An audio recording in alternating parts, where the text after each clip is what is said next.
اپنے منہ میں پڑھتے جائیں صلی اللہ علی حبیبہ محمد وآلہ وسلم صلی اللہ.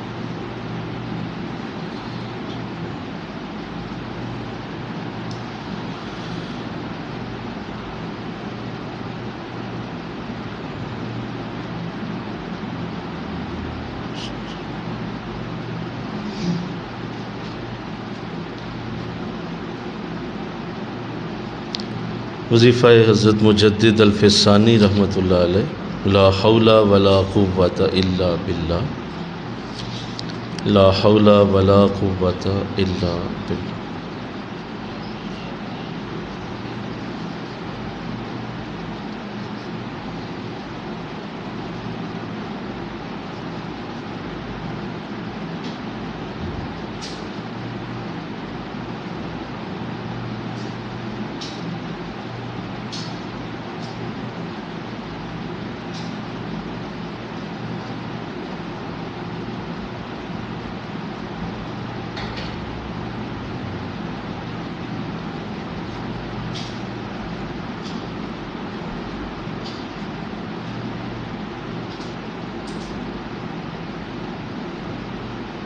العلی العظیم لا حول ولا قوۃ الا باللہ. مسلسل پڑھتے جائیں لا حول ولا قوۃ الا.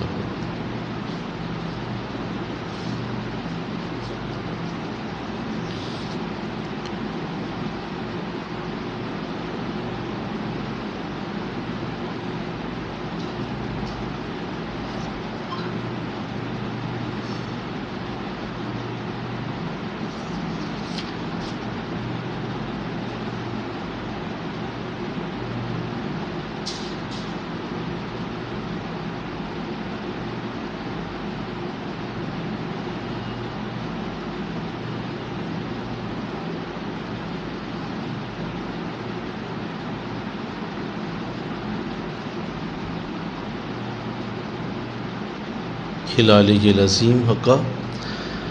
وظیفہ حضرت غوث اعظم رحمۃ اللہ علیہ. حسبنا اللہ و نعم الوکیل.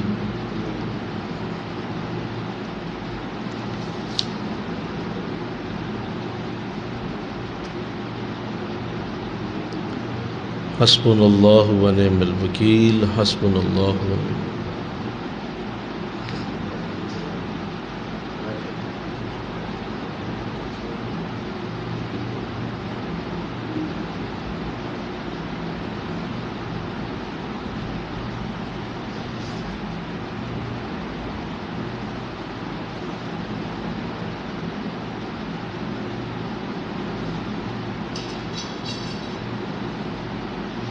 حسبنا اللہ و نعم الوکیل. حسبنا اللہ.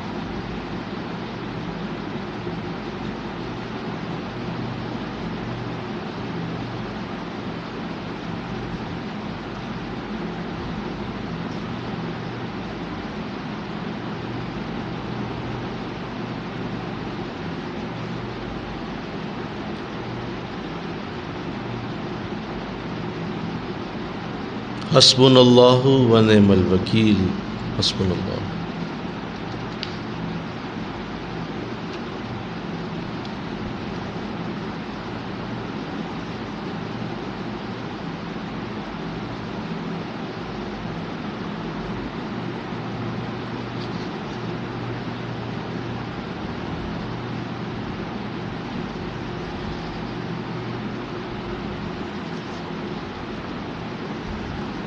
حسبنا اللہ و نعم الوکیل. حسبنا اللہ.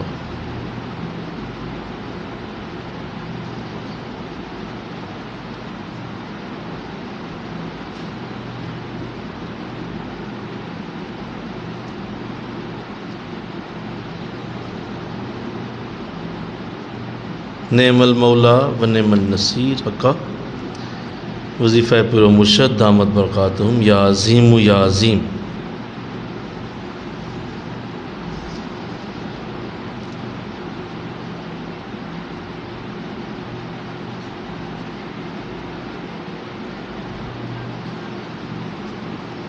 یا عظیم یا عظیم. یا عظیم یا عظیم.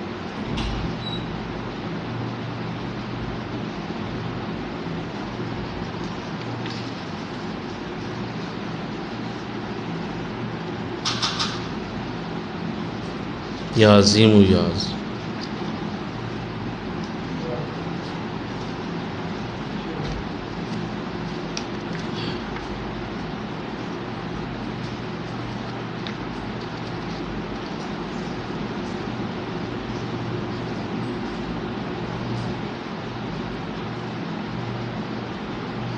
یا عظیم یا عظیم یا عظیم یا عظیم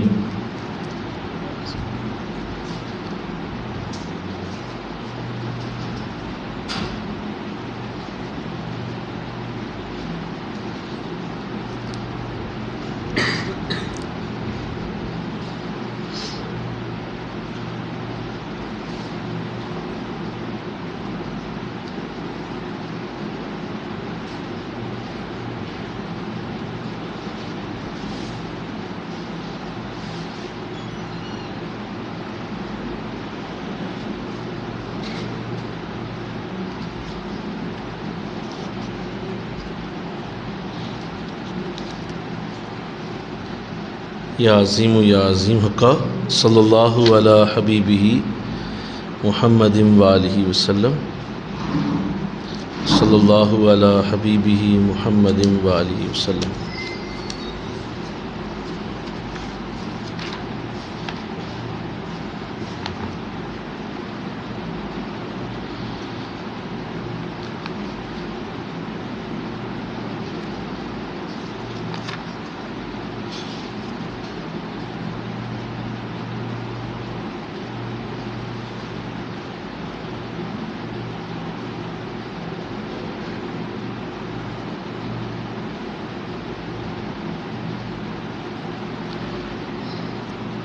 وظیفہ استغفار استغفر اللہ ربی من کل ذنب و اتوب الیہ استغفر اللہ ربی من کل ذنب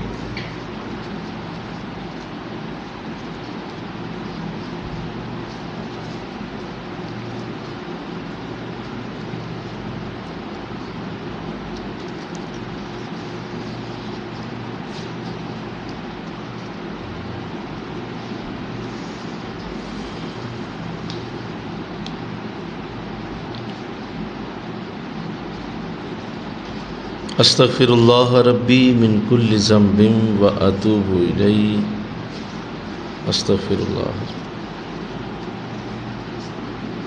کل ذنب و اتوب الیہ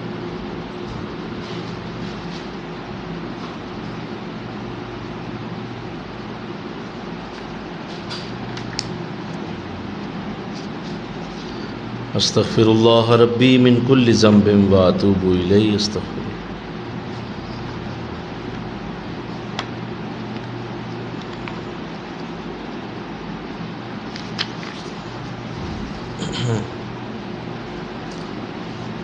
صلی اللہ علی حبیبہ محمد وآلہ وسلم صلی اللہ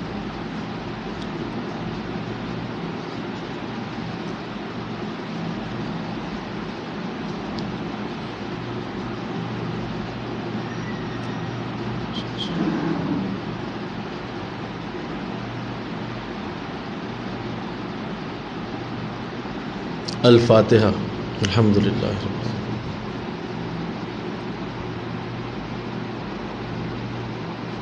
صلی اللہ دروشی پڑھیے صلی اللہ علیہ یا تھوڑی سی میری طرف کر دیں اس کا رسول اللہ وسلم علیہ یا حبیب اللہ صلی اللہ علیہ یا رسول اللہ وسلم علیہ یا حبیب اللہ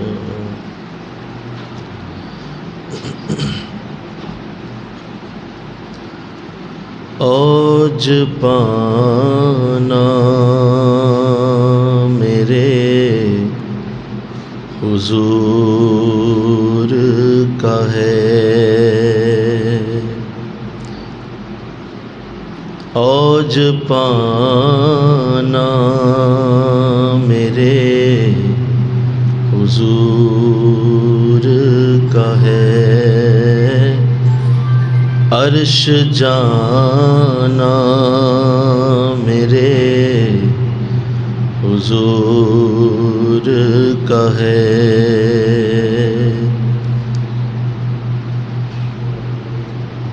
عرش جانا میرے حضور کا ہے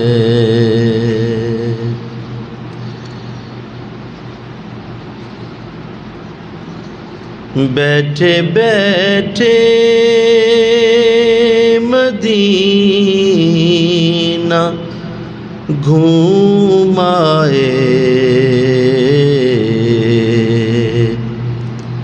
بیٹھے بیٹھے مدینہ گھوم آئے کیا بلانا میرے حضور کا ہے کیا بلانا میرے حضور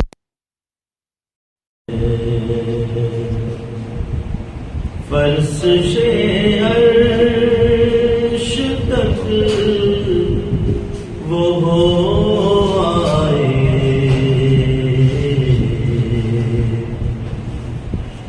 فرش سے عرش تک وہ ہو آئے آنا جانا میرے حضور کا ہے بولو آنا جانا میرے حضور کا ہے لالو یاقوت نیلم و مرجان لالو یاقوت نیلم و مرجان ہر خزانہ میرے حضور کا ہے بولو ہر خزانہ میرے حضور کا ہے آنا جانا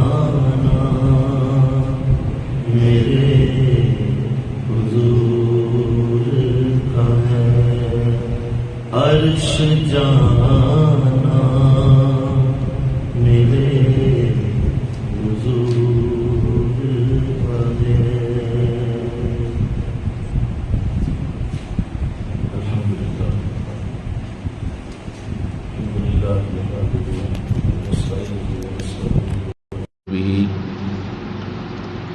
ونتوکل علیہ قال اللہ تعالی فی الکلام المجید بسم اللہ الرحمن الرحیم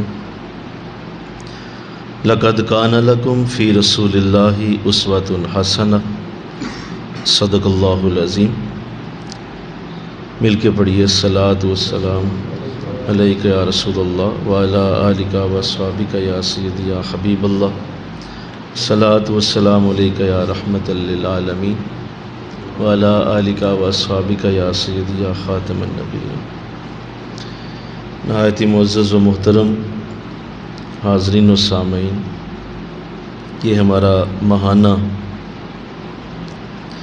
درس ضیاء النبی صلی اللہ علیہ وسلم کا مبارک موقع ہے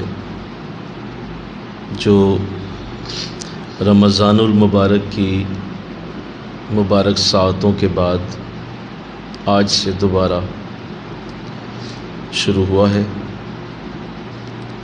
پچھلے مہینے عید کی مصروفیات کی وجہ سے اور اعتکاف کی مصروفیات کی وجہ سے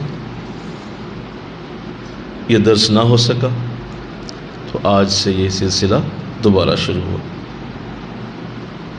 اس پہ ہم اللہ کا شکر ادا کرتے ہیں کہ سیرت رسول کو سبکن پڑھنے کا یہ سنہری موقع ہے۔ اللہ کے رسول کی سیرت کو اور آقا دو جہاں کے زندگی کے معاملات کو اللہ نے اسوہ حسنہ کہا ہے، اور یہ لفظ قرآن میں آپ کی زندگی کے لیے استعمال کیا گیا کہ یہ آپ کی وہ خوبی ہے جو اس کائنات میں اور کسی شخص کو حاصل نہیں، کہ آپ کی زندگی کو بولیے اسوہ حسنہ کہا گیا، ایک ایسا زندگی گزارنے کا طریقہ جو بڑا ہی حسین ہے، خوبصورت، اعلیٰ۔ تو چونکہ ہم انسانوں کو زندگی صرف ایک بار ملی ہے، دوبارہ یہاں آنے کا کوئی تصور نہیں ہے۔ یہ گلیاں، یہ بازار، یہ گھر، یہ زمین کے ٹکڑے جہاں پہ تم زندگی گزار رہے ہو، یہاں دوبارہ آنے کا کوئی تصور نہیں ہوگا، صرف ایک بار، بولیے صرف ایک بار، اونلی ون ٹائم۔ تو جب ایک بار کوئی آیا ہے تو اللہ نے یہ احسان عظیم کیا انسانوں پہ کہ کوئی یہ پوچھ سکتا تھا کہ مولا یہ ایک بار دوبارہ چونکہ نہیں آنا، تو یہ ایک بار آیا ہوں تو کیسی زندگی گزاروں، کس طرح کا تجھے یہاں رہنا پسند ہے، کس طرح کی تجھے یہاں کی زندگی اچھی لگتی ہے، تاکہ ایک بار جو گزارنی ہے، بولو دوبارہ تو آنی کوئی نہیں، تو بندہ ریجھ سے نکال کے اچھی طرح حسرتیں نکال کے زندگی گزار کے جائے۔ جیسے کہا جاتا ہے نا کہ بھئی یہ آخری بار آ گئے ہو، اس دفعہ جگہ پہ دیکھ لو، اس کے بعد نہیں آنا، تو رج کے دیکھ لو۔ تو ایسے ہی ہم انسان یہاں دوبارہ کبھی نہیں آئیں گے۔ یہ رات دن جو ہمیں ملے ہیں، یہ دوپہریں، یہ صبحیں، یہ شامیں، یہ ہوائیں، فضائیں دیکھنا، سورج کو دیکھنا، چاند ستارے، رات کی تنہائیاں، یہ اس کے بعد اویلیبل نہیں ہوں گی، صرف ایک بار۔ تو یہ ہم انسانوں کے اوپر کتنا بڑا انسان عظیم ہوا کہ اللہ نے جان عالم صلی اللہ علیہ وسلم کی شکل میں ہمیں ایک بہترین زندگی عطا فرما دی، اور ہم انسانوں کا یہ اعتراض یا ہم انسانوں کی طرف سے یہ ہو سکتی تھی اللہ کی بارگاہ میں بات کہ مولا تو نے بتایا ہی نہیں تھا کیسی زندگی گزارتے ہم، کس طرح ہم رہتے وہاں۔ اور آج یہ جتنے بھی دنیا میں غیر مسلم ہیں کفر میں، وہ بھی تو یہ بات حشر کے دن اللہ سے کر سکتے ہیں کہ آپ ہمیں آج عذاب کیوں دے رہے ہیں، آپ نے بتایا تھا کیسی زندگی گزارنی تھی، کس طرح کا انداز ہونا چاہیے تھا۔ تو یہ آیت کریمہ اتار کے اللہ نے اپنے کوٹ سے گیند نکال دی ہے، ہماری طرف گیند پھینک دی کہ اب تم جانو اور تمہارا کام جانے، تمہیں عقل موت دی تھی کہ نہیں دی تھی، تمہارا بھیجا، تمہارا دماغ، تمہاری سوچ، ہاتھ پاؤں، ذہن یہ کام نہیں کرتا تھا کہ ہم نے بتایا تھا کہ بہترین انسان رسول اللہ کی جیسا ہوتا ہے، بلکہ کہو نا سبحان اللہ، ان سے خوبصورت کوئی بھی نہیں۔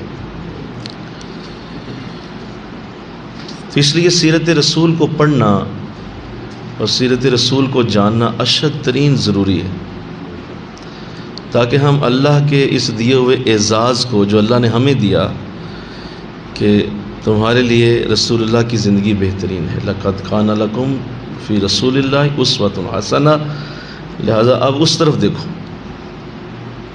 تو وہ کیسے دیکھیں جب تک ہم اسے مطالعہ نہیں کریں گے، اس کو پڑھیں گے نہیں، اس کو سمجھیں گے نہیں۔ بھئی یہ ایک بڑے ہی اس کائنات کے اعلیٰ ترین انسان کی زندگی ہے. یہ کوئی ایک پیج تھوڑی ہوگا، بولو ایک صفحہ ہے آپ نے پڑھ لیا بسم اللہ پڑھ کے بس ایک صفحے میں ختم ہو گئی، نہیں ایسا تھوڑی ہے بھائی. تو بہت بڑی زندگی ہے. جسے اللہ بہترین زندگی کہے تو اس کے کیسے کیسے انداز ہوں گے. اس لیے حضور اسلام کی زندگی کے ایک ایک پہلو پہ پی ایچ ڈی ہو رہی ہے، اور یونیورسٹیز آپ کی اس زندگی کو تھیسز کے اندر، ریسرچ کے اندر لا کے لوگوں پہ تو پھر اس کو مکمل کرواتے. یہ کوئی چھوٹی زندگی تھوڑی ہوگی. زندگیاں ختم ہوئیں اور قلم ٹوٹ گئے، تیرے اوصاف کا ایک باب بھی پورا نہ ہوا. ایسا ہی ہے. لوگ آج تک آپ کی سیرت کو بیان کر کر کے، سن سن کے، لکھ لکھ کر تھک گئے ہیں، لیکن حضور کی سیرت کے باب مکمل نہیں ہو رہے.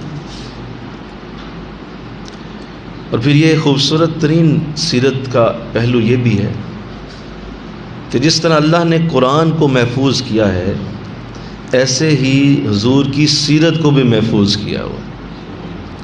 یہ بھی محفوظ ہے، اور اس کو بھی یہ درجہ حاصل ہے کہ اللہ نے یہ بھی کوئی کمی نہیں چھوڑی. اور کوئی کہے کہ فلاں واقعہ حضور کی سیرت میں غلط ڈال دیا گیا ہے، فلاں واقعہ غلط ڈال دیا گیا ہے، کوئی ایسی بات دور دور تک نہیں، نہ کبھی ہوگی. اس سیرت کو اللہ اسی طرح پیوریفائی رکھے گا، پاک رکھے گا. کوئی کتاب، کوئی مصنف، کوئی پبلشر حضور کی سیرت کو غلط نہیں چھاپ سکتا. یہ ہوگا ہی نہیں، نہ کبھی ہوا ہے، نہ کبھی بولو ہوگا. صاحب قرآن کی سیرت بھی محفوظ. ایک ایک لفظ، ایک ایک جملہ، ایک ایک آیت، ایک ایک حدیث، ایک ایک حضور کی آنے جانے کی کیفیت بالکل ایک جیسی. ہاں سمجھانے میں فرق ہوگا. سیرت النبی کو لکھنے والا کا جو لفظ ہوں گے وہ تھوڑے آگے پیچھے ہو سکتے ہیں، لیکن واقعے کی نوعیت نہیں بدل سکتی، وہ وہی رہے گی. لہذا تسلی رکھیے، آپ جو پڑھ رہے ہیں وہ عین سیرت رسول ہی ہے. آپ جو سمجھ رہے ہیں بولو وہ عین سیرت رسول. تو اللہ نے توفیق دی، رحم کیا ہم پہ، اور ہم آقا کی بارگاہ میں اس پہ بڑے شکر گزار ہیں کہ درس مکتوبات شریف کی توفیق سے لے کر، تفسیر قرآن کی توفیق سے لے کر، سیرت النبی کو بیان کرنے کی توفیق تک اللہ نے ہم سب کو سب توفیقیں عطا فرمائی. اور یہ ایک جماعت کے اندر یہ سارا کچھ ہونا، یہ محض اور محض اللہ کے خاص لطف و کرم کی دلیل کہ اس جماعت پہ بڑا ہی اللہ کا کرم. ایک طرف سیدنا مجدد پاک رحمۃ اللہ علیہ کے خوبصورت مکتوبات شریف کو پڑھنے کی توفیق ملے اور روحانیت کے معاملات میں بہتری کا انداز پیدا ہو، دوسری طرف قرآن کی آیتوں کا نور ملتا جائے، اور ایک طرف صاحب قرآن کی زندگی کا نور بھی سامنے آ جائے، تو بتاؤ کوئی کسر رہ نہیں جاتی. بہت بڑی بات. اس کرم کا کروں شکر کیسے ادا، جو کرم مجھ پہ میرے نبی کر دے. بہت بڑا کرم. الحمدللہ ہم ان لیکچرز کو جو ابھی ہو رہے ہیں درس ضیاء النبی کے، یہ سنبھالتے جا رہے ہیں، اور ان کو ڈاؤن لوڈ کیا جاتا ہے. پھر ان کو لکھنے کے لیے بھی ساتھ ساتھ ہمارے ساتھی محنت کر رہے ہیں، ساتھ ساتھ اسے سیو کیا جا رہا ہے. اور انشاءاللہ ایک وقت آئے گا کہ ضیاء النبی کی تفسیر کو ہم خود چھاپ لیں گے انشاءاللہ. کہہ دو بھائی کہ ضیاء النبی تو قبلہ پیر صاحب نے لکھی دی ہے، اس کی آگے شرح ضیاء النبی. ہاں کیا بات، جس میں ضیاء النبی کو پڑھنے والوں کے لیے اور آسانی ہو جائے، اور آسانی. تو اللہ توفیق عطا فرمائے انشاءاللہ. یا آئندہ وقتوں میں آپ دیکھیں گے. آج چونکہ جو موضوع میں عرض کرنے لگا ہوں، اور یہ خوشی ہے بڑی کہ آج موضوع جو ہمارے سامنے آ گیا ہے، رمضان کے بعد اسی حوالے سے میں نے کلام بھی پڑھا ہے، معراج النبی صلی اللہ علیہ وسلم۔ تو اللہ توفیق دے دے کہ لفظ بلفظ اس واقعے کو اب کتاب سے بھی سن لیں، پڑھ لیں، اور سیرت کی کتاب سے اسے پڑھنے کا جو مزہ ہے نا وہ تقریر میں نہیں ہے۔ تقریریں ہم نے بہت سنی معراج پہ، خود بھی کی، آپ لوگوں نے بھی سنی ہیں۔ بولیے، معراج شریف کا واقعہ تو بچپن سے سنتے آئے ہیں، اور بچپن سے جب سے ہوش سنبھالی ہے معراج سنتے رہیں، اور معراج معراج معراج، ہر سال معراج کی باتیں۔ تو یہ کیا ہی اعلیٰ بات ہے کہ آج کتاب سے پڑھنے کا موقع ملے، اور ایک الگ زاویہ آپ کے سامنے آئے گا، اور آپ دیکھیں گے کہ جو ہم سنتے رہے وہ ہمارے بزرگوں نے درست فرمایا، اور جب آپ اپنی گفتگو کو جو آپ نے سنی ہے اسے میچ کریں گے اس سیرت کی کتاب سے، تو آپ کو اندازہ ہوگا کہ ہمارے بزرگ کتنے ہم پہ احسان کر گئے، ہمیں درست باتیں بتا گئے، صحیح بتایا انہوں نے، یہاں اس کتاب میں بھی وہی لکھا ہے۔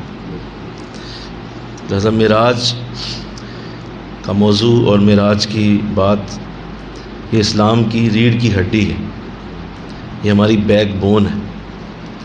دو واقعات یا دو حضور کے معجزات ہیں جس کو اسلام کے اگر دامن سے آپ باہر نکال دیں تو اسلام کے پاس کچھ بھی نہیں بچتا۔ یعنی میں نے کیا کہا بولو؟ کچھ بھی نہیں بچتا۔ دو ایسے معجزے ہیں کہ اگر آپ انہیں صرف اسلام سے نکال کے رکھ دیں، کہیں نہیں یہ ہمارے نہیں ہیں، اس کو ادا کر دیں، اسلام باقی کوئی نہیں، اسلام ڈھہ جاتا ہے۔ اور وہ ہے قرآن پاک اور معراج شریف، کہ یہ دو حضور کے ایسے زندہ معجزے ہیں کہ جن کو ہمیشہ کے لیے دوام حاصل ہے، ہمیشہ کے لیے۔ اور ہم کسی بھی غیر مذہب کے سامنے یا کوئی بھی جو اسلام کے حوالے سے نہیں جانتا، اسے آپ اگر فرسٹ اسلام کا انٹروڈکشن دینا چاہتے ہیں تو صرف یہ دو باتیں اسے کہیں۔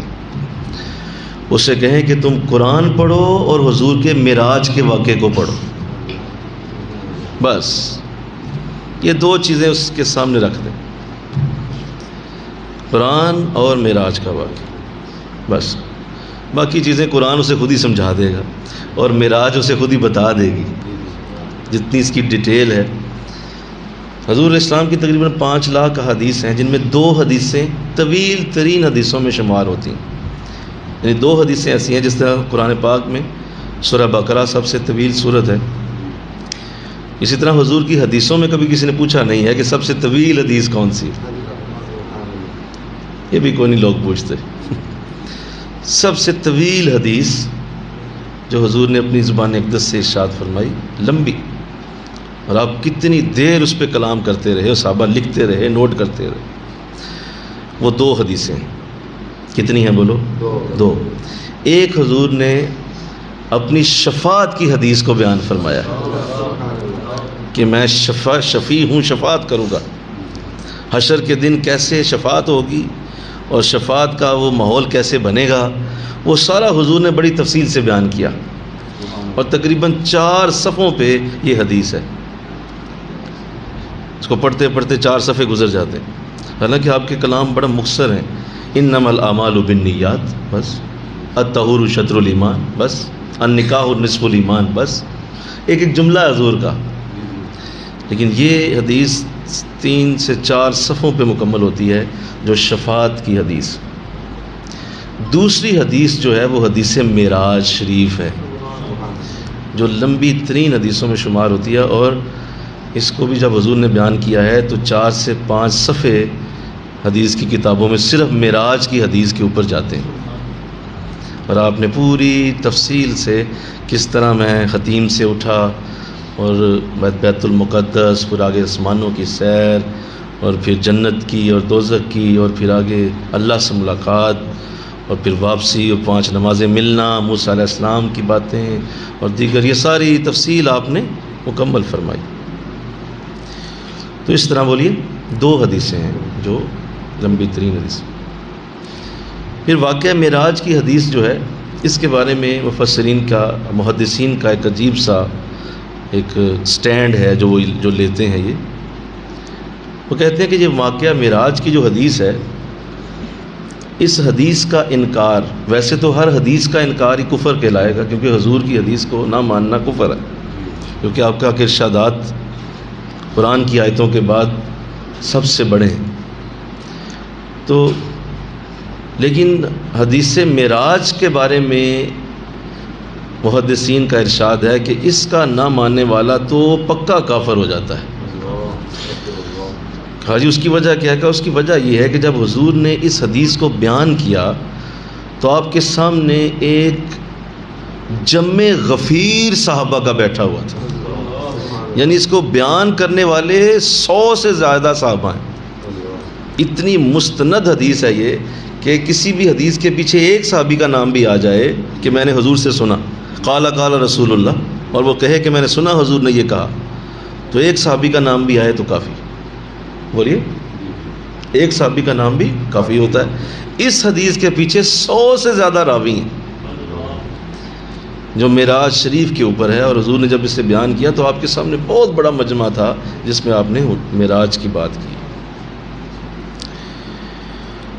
تو اللہ توفیق عطا فرمائے. ایک تو اس حدیث کو جو معراج شریف کی حدیث ہے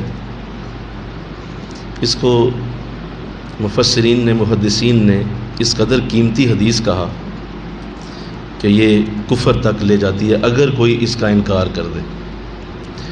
تو دوسری طرف اس حدیث کا ماننے والا کامل ایمان والا ہوتا ہے، کیونکہ اس میں جو بات کی جا رہی ہے، باتیں جو ہوں گی وہ ایمان والا ہی مانے گا، ورنہ وہ مان ہی نہیں سکتا.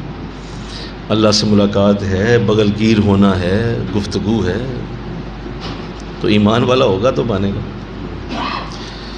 تو آئیے، یہ میں نے اس لیے عرض کر دیا تاکہ آپ معراج شریف کی اب جب بات سنیں گے تو آپ کے لیے اس کو سمجھنا اور آسان ہوگا.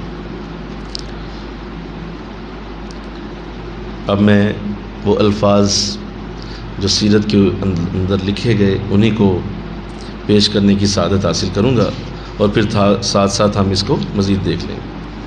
اللہ کے حبیب لبیب صلی اللہ علیہ وسلم کہ جو آنسو طائف کی زمین پر ٹپکے اور آپ کے جسم اطہر سے وہ بہہ گئے، شان کریم نے انہیں موتی سمجھ کے چن لیا، اور دعا کے لیے اٹھنے والے ہاتھ کہ اللہ میرے پیغام کو پھیلا دے، تو اللہ نے انہیں قبول فرمایا.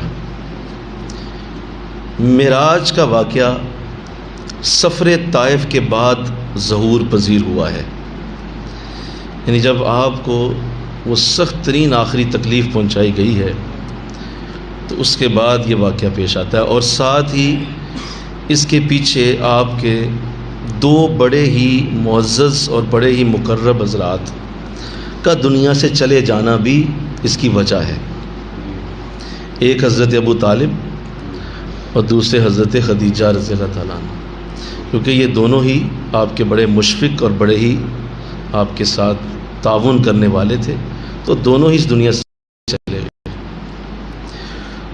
تو اللہ نے اپنے محبوب کے لیے ایسے ایسے الطاف کا ظہور فرمانے لگا کہ حضور کی طبیعت پر جو ملال تھا وہ صاف ہوتا گیا. آخر وہ مبارک رات آ ہی گئی جب دست قدرت نے اپنے سارے خزانوں کے منہ کھول دیے.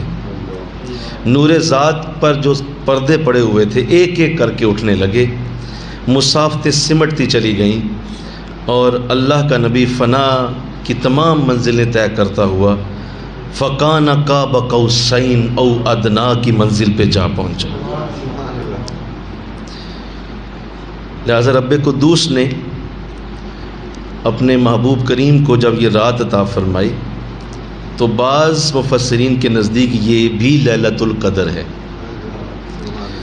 رب قدوس نے اس لیلۃ القدر کو 1000 مہینوں کی عبادت سے بہتر بھی قرار دیا ہے.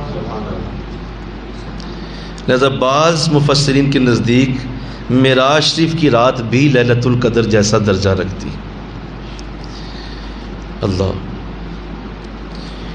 پھر اللہ نے اپنے قرآن میں اس کا ذکر یوں کیا، واللہ یختص برحمتہ من یشاء، اللہ جسے چاہتا ہے اپنی رحمت کے لیے خاص کر لیتا ہے، جسے چاہتا ہے اپنی رحمت کے لیے خاص کر لیتا ہے۔ واللہ ذو الفضل العظیم، اور اللہ بڑا ہی عظیم فضل کرنے والا ہے۔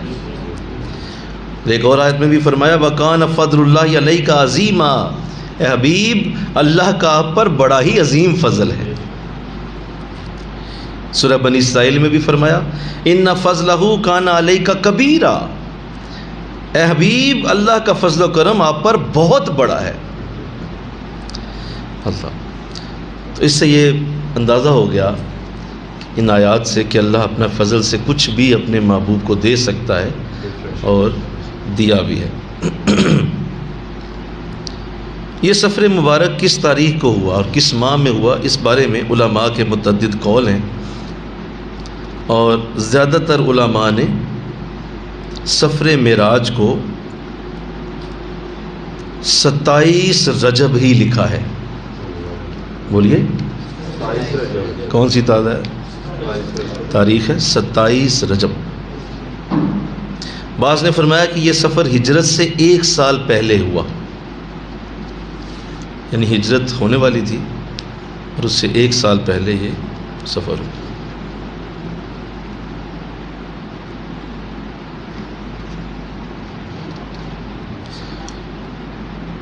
قرآن میں اللہ نے سورہ بنی اسرائیل میں اس کا ذکر کیا ہے، اور 15ویں پارے کی پہلی آیت معراج شریف کی آیت ہے، سبحان الذی اسریٰ بعبدہ لیلا من المسجد الحرام الی المسجد الاقصی الذی بارکنا حولہ لنریہ من آیاتنا واللہ السمیع العلیم وہو السمیع العلیم انہ هو السمیع البصیر۔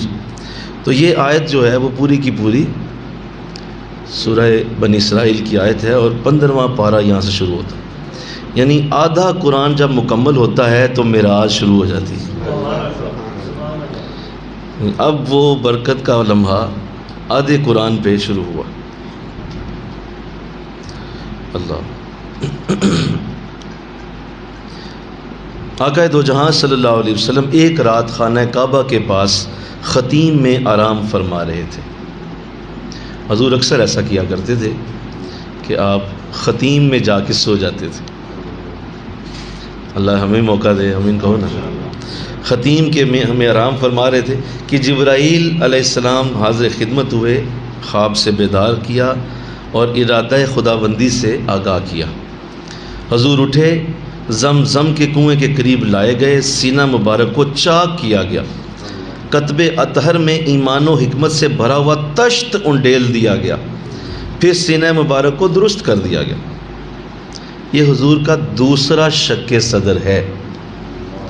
پہلا شق صدر کب ہوا تھا یاد کریں؟ بچپن میں، جب حضرت اماں حلیمہ سعدیہ رضی اللہ تعالیٰ عنہ کے پاس آپ تھے، تو اس وقت پہلا شق صدر ہوا، یہ دوسرا ہے۔ حرم سے باہر تشریف لائے تو سواری کے لیے ایک جانور پیش کیا گیا جو براق کے نام سے موسوم ہے۔ اس کی تیز رفتاری کا یہ عالم تھا کہ جہاں نگاہ پڑتی تھی وہاں قدم رکھتا تھا۔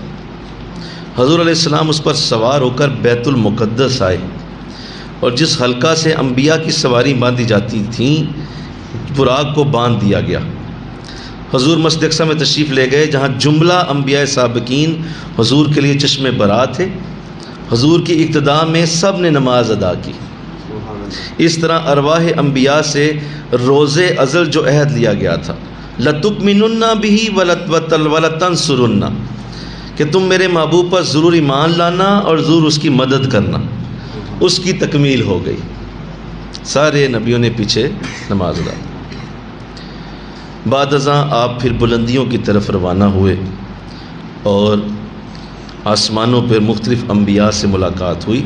پہلے آسمان پر حضرت آدم علیہ السلام سے ملاقات، 7ویں آسمان پر حضرت ابراہیم علیہ السلام سے ملاقات، اور جب آپ نے انہیں دیکھا تو فرمایا اے نبی صالح خوش آمدید اور اے فرزند دل بند مرحبا۔ حضرت ابراہیم علیہ السلام بیت المعمور سے پشت لگائے بیٹھے تھے۔ بیت المعمور یہ اسی کعبے کے بالکل اوپر فرشتوں کا کعبہ ہے، جہاں فرشتے طواف کرتے ہیں، اسے بیت المعمور کہتے ہیں۔ حضور آگے بڑھے اور سدرۃ المنتہا تک پہنچے، جو انوار ربانی کی تجلی گاہ ہے۔ اس کی کیفیت الفاظ کے پیمانے میں بیان نہیں ہو سکتی، اور یہاں تک آپ نہیں رکے بلکہ اس سے بھی آگے روانہ ہو گئے۔ اللہ، تو یوں یہ واقعہ شروع ہوتا ہے، اور پھر آپ کچھ تاریخی گفتگو کرتے ہیں جو کہ میں چاہتا ہوں کہ آپ خود اس کو دیکھیں، اور جب کبھی زندگی میں موقع ملے تو اس کو پڑھیں۔ اچھا، یہ واقعہ جب ہو گیا تو کچھ چیزیں ہیں جو میں آپ کے سامنے رکھتا ہوں، اس کی آگے تفصیلات ہیں وہ ہم دیکھیں گے انشاءاللہ۔ نور مجسم صلی اللہ علیہ وسلم جب اس سفر سے واپس آئے تو سب سے پہلے اپنے سفر کے حالات اپنی چچا زاد بہن حضرت سیدنا علی المرتضیٰ کی ہمشیرہ حضرت ام ہانی کو آگاہ فرمایا۔ سب سے پہلے بولیے، یہ عجیب بات ہے، میں اس پہ غور کرتا ہوں کبھی کہ جب آپ قرآن لے کے آئے تو بھی ایک خاتون کو بتایا ہے، نہیں سمجھے بات، اور اللہ سے مل کے آئے ہیں تو بھی ایک خاتون کو بتایا ہے۔ یہ میں عورتوں کا کروں کیا، یہ کیسی خوش نصیب ہیں کہ حضور نے ان دونوں بڑے اعلیٰ اپنے رازوں کو ایک سب سے پہلے ایک عورت سے شیئر کیا۔ تو حضرت ام ہانی سے آپ نے یہ بات فرمائی، انہیں یہ بھی بتایا کہ صبح سویرے حرم شریف میں جا کر اس سفر کے واقعات اپنی قوم کے سامنے بیان بھی کروں گا، تاکہ سب کو معلوم ہو جائے کہ میرے رب کریم نے مجھے کتنی بڑی برکت سے بہرہ بار کیا ہے۔ حضرت ام ہانی نے عذرائے شفقت حضور کی چادر کا پلو پکڑ لیا اور بولیں، اے میرے ابن ام، میں آپ کو خدا کا واسطہ دے کر عرض کرتی ہوں کہ آپ ایسا نہ کریں۔ اگر آپ نے یہ واقعات انہیں سنائے تو وہ آپ کو جھوٹا کہیں گے، مذاق اڑائیں گے، اذیتیں پہنچائیں گے۔ سرکار دو عالم نے جھٹکا دے کر اپنا پلو چھڑا لیا اور حرم شریف کی طرف چل پڑے۔ آپ نے بات نہیں سنی۔ آپ کہتی ہیں اس وقت حضور کے قلب مبارک سے نور کی ایک ایسی شعاع چمکی کہ میری آنکھیں چندہ ہیرا ہو گئیں اور میں سجدے میں گر گئی۔ جب میں نے سجدے سے سر اٹھایا تو حضور جا چکے تھے۔ اللہ، میں نے اپنی لونڈی کو کہا کہ تم حضور کے پیچھے جاؤ اور دیکھو حضور کیا فرماتے ہیں اور لوگ کیا جواب دیتے ہیں۔ لونڈی وہاں پہنچی، دیکھا حضور کعبہ شریف کے دروازے اور حجر اسود کے درمیان تشریف فرما ہے۔ انشاءاللہ تو کہہ دو بھائی، کعبہ شریف کے دروازے اور حجر اسود کے درمیان۔ اس جگہ کو نوٹ کر لیں، ذرا کر لیا نوٹ؟ انشاءاللہ اللہ لے جائے۔ ملتزم، یہ ملتزم کا ایریا ہے نا، حجر اسود کے اور کعبہ کے درمیان والی جگہ کو ملتزم کہا جائے۔ تو حضور وہاں تشریف فرما ہے اور لوگ حضور کے ارد گرد جمع ہیں۔ ان میں مطعم بن عدی ابو جہل بھی ہے۔ حضور نے ان کو اپنی سیاحت کے واقعات سنائے کہ رات مجھے بیت المقدس لے جایا گیا، وہاں انبیاء بھی جمع تھے، میں نے سب کی امامت کرائی، ان تمام نبیوں نے میری ابتدا میں نماز ادا کی۔ جب سرکار دو عالم نے اپنی بات ختم کر دی تو مشرکین نے شور مچا دیا، کچھ سیٹیاں بجانے لگے، کچھ تالیاں بجانے لگے، بعض اپنے سروں پر ہاتھ دھرے حیرت کا اظہار کرنے لگے۔ اچانک مطعم بن عدی بولا کہ آج تک جو باتیں آپ کرتے تھے وہ عام فہم تھیں، لیکن جو بات آج آپ نے کہی ہے اس نے تو ہمیں ہلا کر رکھ دیا ہے۔ ہم کیسے یہ مان لیں کہ جو مسافت طے کرنے کے لیے ہمارا 1 مہینہ جانے کا اور 1 مہینہ واپس آنے کا لگتا ہے، حالانکہ ہم تیز رفتار سانڈنیوں پر سوار ہوتے ہیں۔ اس طویل مسافت کو آپ نے رات کے کلی رسا میں طے کر لیا اور راتوں رات واپس بھی پہنچ گئے۔ لات اور عزا کی قسم، ہم آپ کی یہ بات ماننے کے لیے ہرگز تیار نہیں۔ اب آگے سنیے، حضرت سیدنا ابو بکر بھی پاس بیٹھے تھے۔ مطعم کا یہ ترش رویہ دیکھ کر آپ نے فرمایا، اے مطعم، اپنے بھتیجے کے ساتھ جو گفتگو تم نے کی ہے وہ بے حد ناپسندیدہ ہے، تو انہوں نے ان کا دل دکھایا اور انہیں جھٹلایا ہے۔ غور سے سنو، میں ان کی تصدیق کرتا ہوں۔ مل کے کہو نا یار، ذرا سارے بولو نا بھائی۔ چھپ کے نہیں کی تصدیق، جی ہاں، علیحدہ کمرے میں کونے میں جا کے تصدیق نہیں کی، کہا میں ان کی تصدیق کرتا ہوں اور اعلان کرتا ہوں کہ انہوں نے جو فرمایا ہے وہ حق ہے، وہ سچ ہے۔ لوگ حضرت ابوبکر سے الجھ پڑے، کہنے لگے تمہارا ذہن کیا اس انہونی بات کو تسلیم کر رہا ہے؟ آپ نے فرمایا ہاں، میں اس کی تصدیق کرتا ہوں، کیونکہ میں تو ان کی زبان سے نکلی ہوئی ایسی باتوں کو بھی مانتا ہوں جو اس سے بھی بڑی ہیں۔ کیا دلیل دی ہے بولو؟ کہا یہ تو بات ہی کوئی نہیں بھائی، یہ تو گل ہی کوئی نہیں، میں تو اس سے بھی بڑی باتیں مانتا ہوں۔ فرماتے ہیں میرے پاس رات اور دن میں کئی بار آسمان سے وحی نازل ہوتی ہے اور میں اس کی تصدیق کرتا ہوں، تو حضور کے اس ارشاد کو ماننے میں مجھے کیا مسئلہ ہے؟ بھئی میں تو یہ بھی مانتا ہوں یہ اللہ سے بات کر لیتے ہیں، وحی آتی ہے، تو اس بات کو ماننے میں مجھے کوئی مسئلہ نہیں۔ مشرکین نے اب طرح طرح کے سوال پوچھنے شروع کر دیے تاکہ حضور کو جھٹلانے میں کامیاب ہو جائیں۔ انہیں علم تھا کہ حضور اس سے پہلے بیت المقدس کبھی نہیں گئے، ظاہر واقعی نہیں گئے، بولو نا، مکہ میں ہی رہے ہیں، زیادہ سے زیادہ آپ طائف گئے ہیں، اس سے لمبا سفر آپ نے کیا ہی نہیں، تو کہیں نہیں گئے۔ انہوں نے مسجد اقصیٰ کے دروازے، کھڑکیاں، چھت کے شہتیر، کڑیوں کے بارے میں سوالات کی بھرمار کر دی۔ کہنے لگے بتائیے بھلا مسجد اقصیٰ کے دروازے کتنے ہیں؟ کس کس سمت میں ہیں؟ کھڑکیوں کی تعداد کیا ہے؟ ان کا محل وقوع کیا ہے؟ محراب کہاں ہے؟ وضع قطع کیسی ہے؟ اللہ نے اپنے محبوب کے سامنے سے سارے پردے اٹھا دیے، مسجد اقصیٰ دکھائی دینے لگی، سرکار دو عالم دیکھ دیکھ کر ان کے سوالوں کے جواب دینے لگے۔ جب سارے سوالات کے جواب بالکل درست ملے تو وہ ہاتھ دھرم کہنے لگے کہ بے شک ولید بن مغیرہ نے صحیح کہا ہے، یہ بڑا ہی جادوگر آدمی۔ آخری پھر یہی ہے نا، بولو نا بھائی، جی آخری بس پتہ پھر یہی رہ جاتا ہے، جادوگر۔ حضرت ابوبکر حضور کے ہر جواب کو سن کر بلند آواز سے نعرہ لگاتے، ہائے ہائے، کبھی ہمیں بھی یہ موقع ملتا ہے تو یہ نعرے اثر میں ابوبکر کی پہچان ہے رضی اللہ تعالیٰ۔ ہر جواب کو سن کر بلند آواز سے نعرہ لگاتے کہتے اشہد انک رسول اللہ، یعنی حضور کھڑکیوں کی تعداد بتا رہے ہیں، اشہد انک رسول اللہ، حضور دروازہ بتا رہے ہیں، اشہد انک رسول اللہ، حضور محل وقوع محراب بتا رہے ہیں، بولیے اشہد انک رسول اللہ، ہر جواب پہ نعرہ لگا۔ اللہ، حضرت ام ہانی کی لونڈی کہتی ہیں کہ میں نے اس روز نبی کریم صلی اللہ علیہ وسلم کو یہ فرماتے ہوئے سنا، اے ابو بکر اللہ نے تیرا نام صدیق رکھ دیا ہے۔ ایک نئی آج شان پتہ چلی، اللہ نے تیرا نام صدیق رکھ دیا مارو۔ اور اسی وقت فرمایا جب آپ وہ بول رہے تھے، سیدنا علی کلام اللہ وجہہ فرمایا کرتے، اکثر یہ فرمایا کرتے کہ میں اللہ کی قسم اٹھا کر کہتا ہوں کہ اللہ نے حضرت ابوبکر کا لقب آسمان سے نازل فرمایا۔ یہ صدیق کا لفظ جو ہے آسمانی لفظ۔ اب کفار نے اپنا پینترا بدل لیا اور کہنے لگے جس راستے پر آپ نے سفر کیا ہے اس راہ پر ہمارے کئی تجارتی قافلے آ جا رہے ہیں، ان کے بارے میں کچھ بتائیے تاکہ ہمیں تسلی ہو جائے۔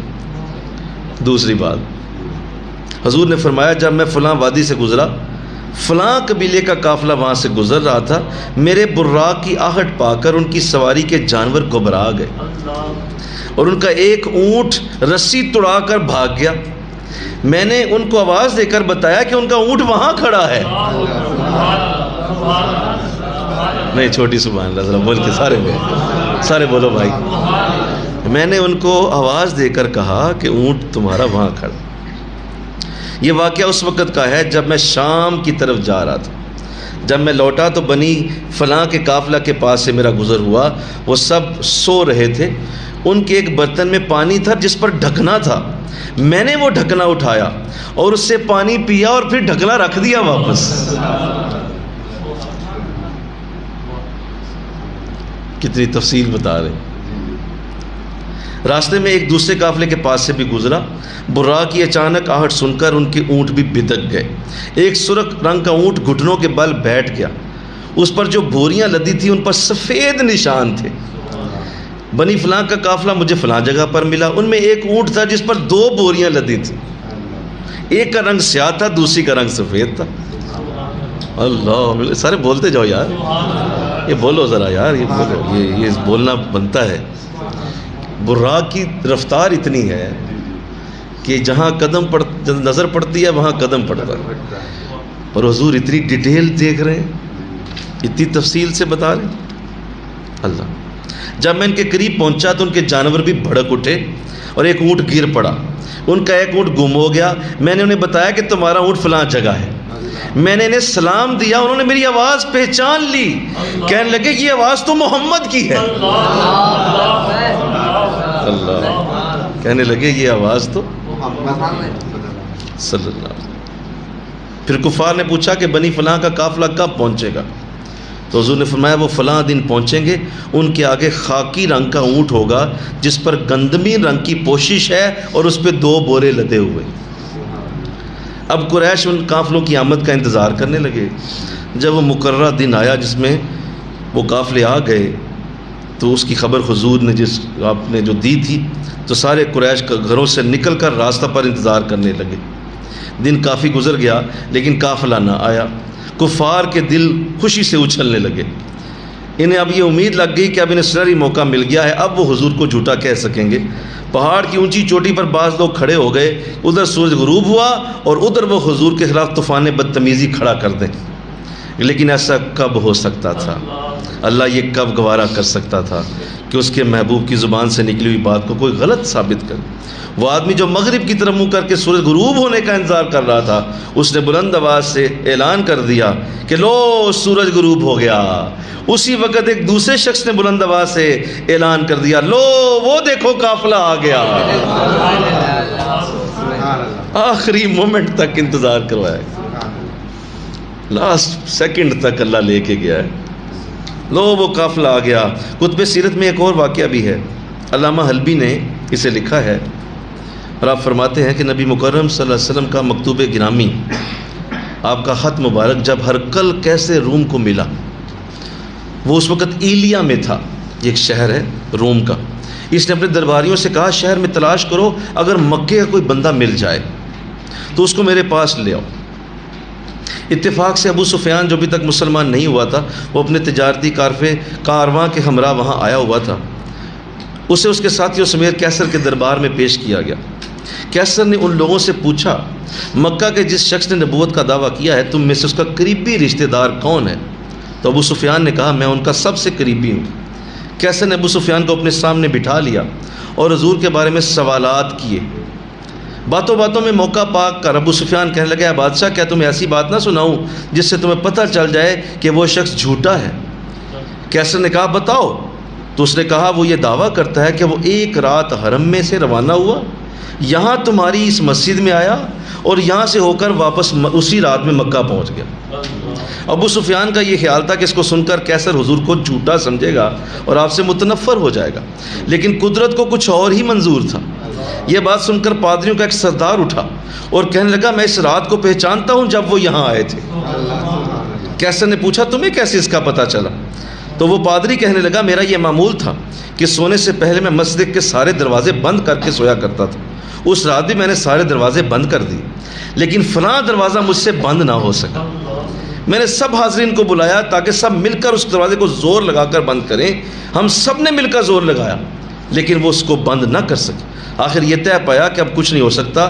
ساری رات عمارت کا بوجھ اس ایک دروازے پر آ پڑا ہے، پوری عمارت کا بوجھ اس پہ آ گیا ہے۔ اللہ، جھک گئی ہے عمارت اس دروازے کے اوپر، لہٰذا اب یہ بند نہیں ہو سکتا۔ آج رات اسے یوں ہی رہنے دیجئے، صبح کسی معمار کو بلا کر درست کرائیں گے۔ ہم سب چلے گئے۔ صبح سویرے جاگ کر میں اس دروازہ کی جگہ پر پہنچا۔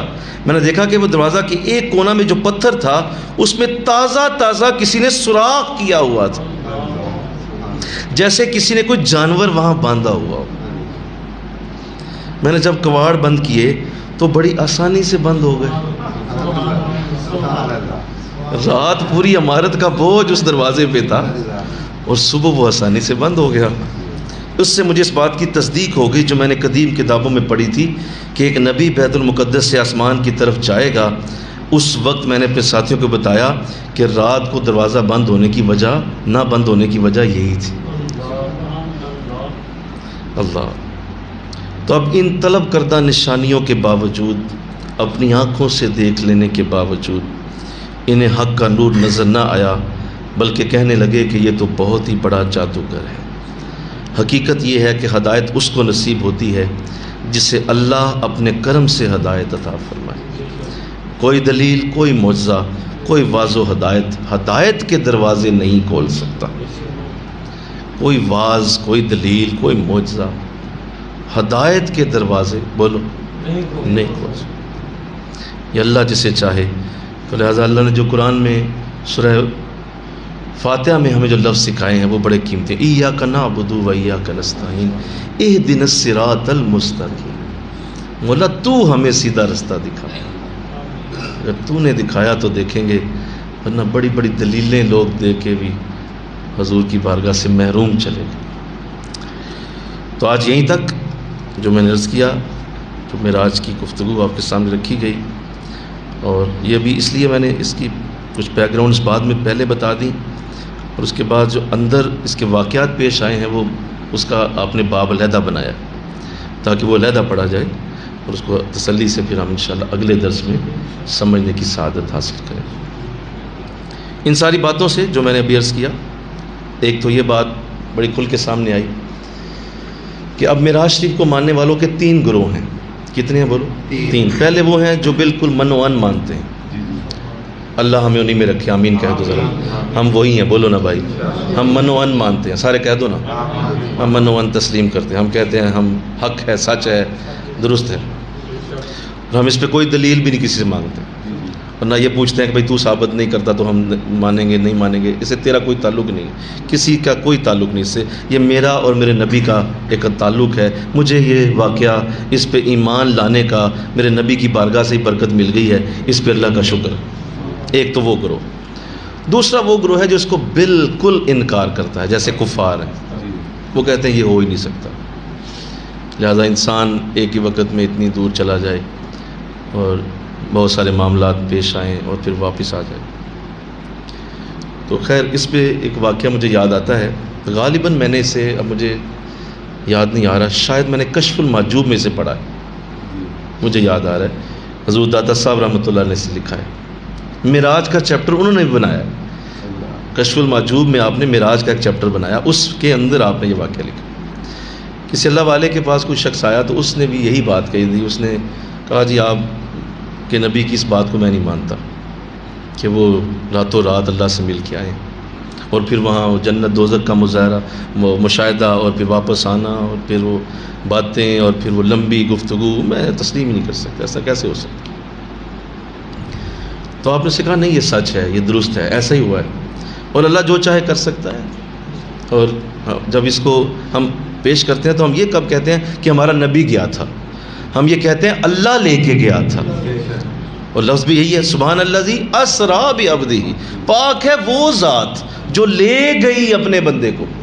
تو اللہ نے اس سارے واقعے کا جو ایمفیسائز ہے وہ اپنی ذات پہ رکھا ہوا ہے، یہ حضور پہ تو رکھا ہی نہیں اللہ نے، بولو نا بھائی۔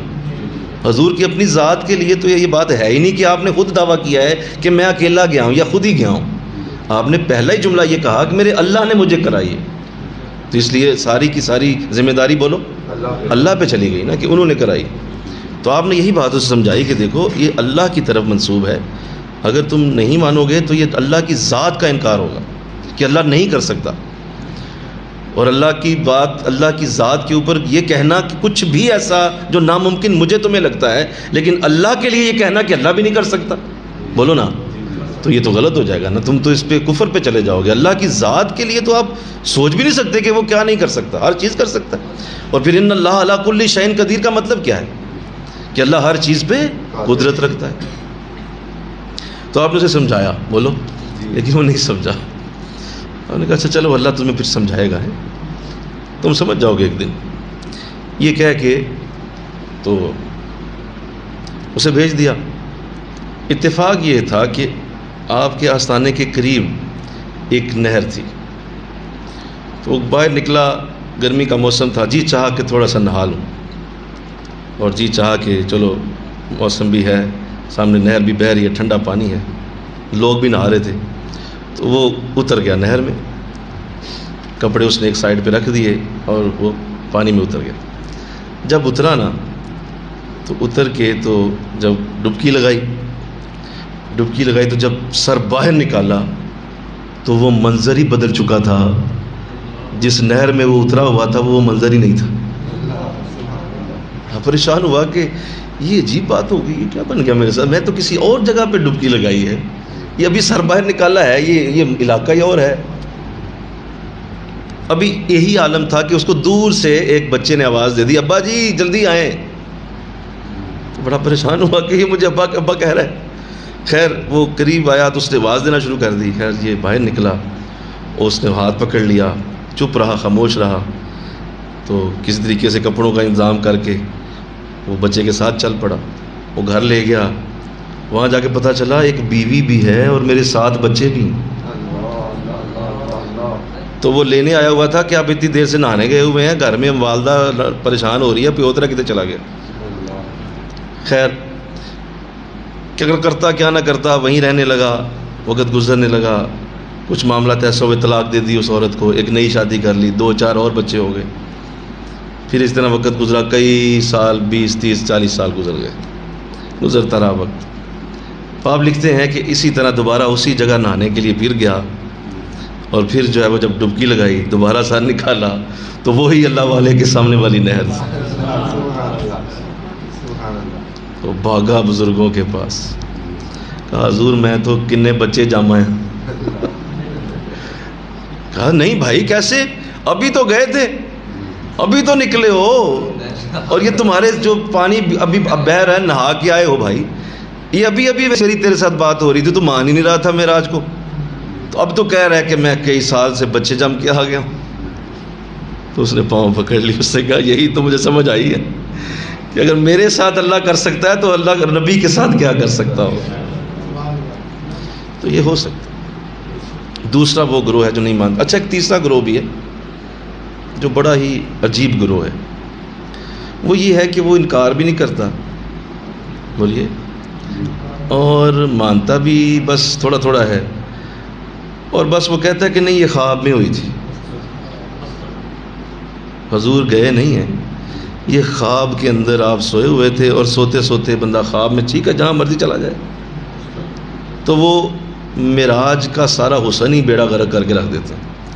وہ کہتے ہیں کہ یہ ہوئی ہے لیکن خواب میں، ہم نہیں اس کو تسلیم کرتے کہ جسم کیا، حضور لیٹے ہوئے تھے اور صبح اٹھے تو آپ نے لوگوں کو بتایا کہ اس طرح میں نے اللہ سے ملاقات کی، تو خواب میں ہوئی ہے۔ تو وہ جو تیسرا گروہ ہے، اس کے لیے اب دلیل کا وقت نہیں ہے کہ میں اس پہ گفتگو کروں، صرف اتنا یاد رکھیں کہ اصل تو گروہ پہلا ہی ہے، اور اللہ ہمیں اسی میں رکھے کہ ہم حضور کے اس معراج کے معاملے کو اللہ کی بارگاہ میں جب پیش ہوں تو ہم ماننے والوں میں شامل ہوں۔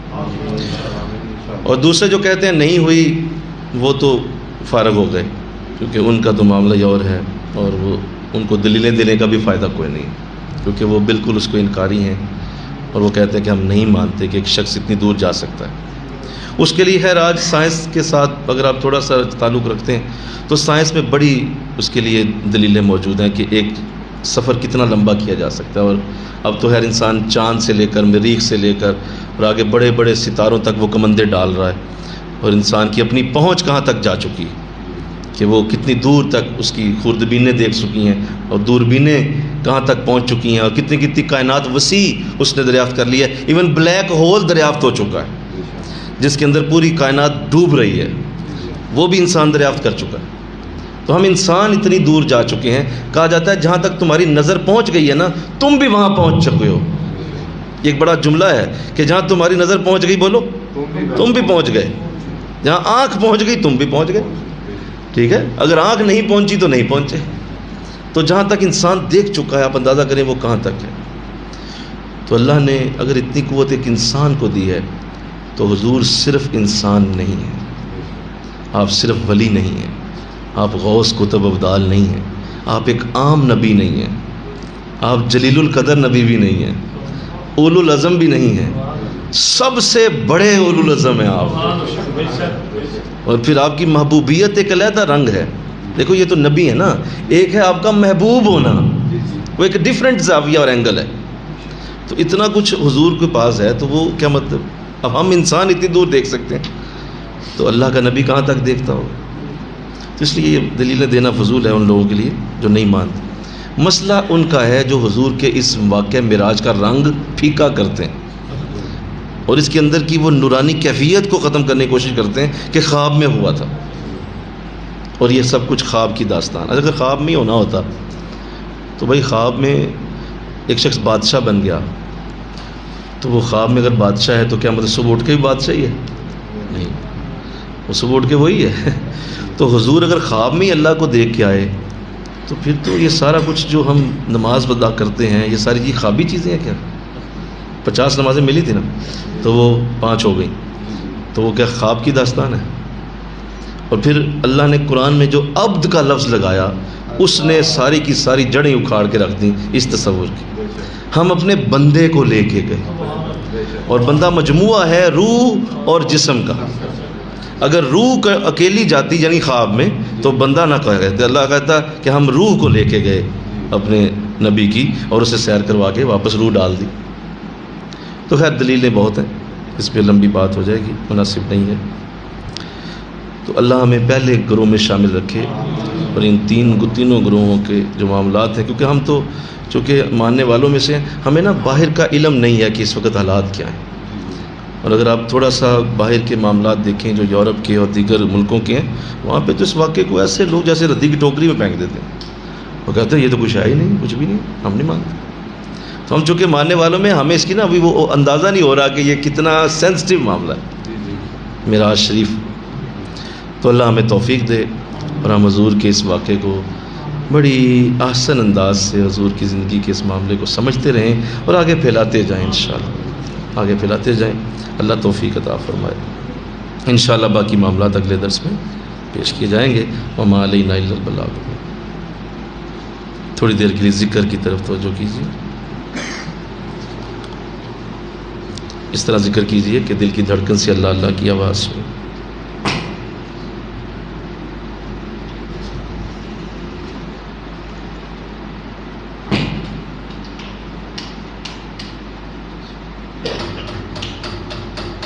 نہیں لائٹ آن کر دیں، کوئی بات نہیں۔